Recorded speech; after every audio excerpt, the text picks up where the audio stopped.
الحمد لأهله والصلاة على أهلها أما بعد.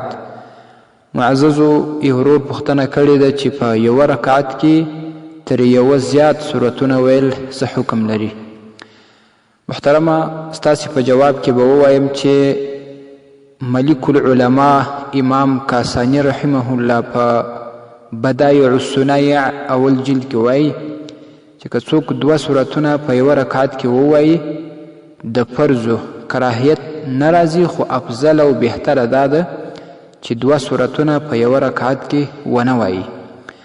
او همداشان په خلاص الفتاوا کې راځي فإن جمع بين سورتين في ركعة واحدة لا ينبغي أن يفعل ولو فعل لا بأس به.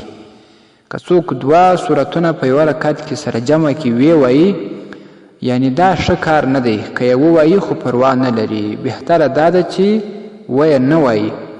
او په نفلو کې بیا ورته اجازه ده، دا په صورت د فرضو کې چې فرض لمونځ وي، او چې کله نفل کوي هغه کې پروا نسته که درې سورتونه کې ووایي که دوه سورته کې ووایي.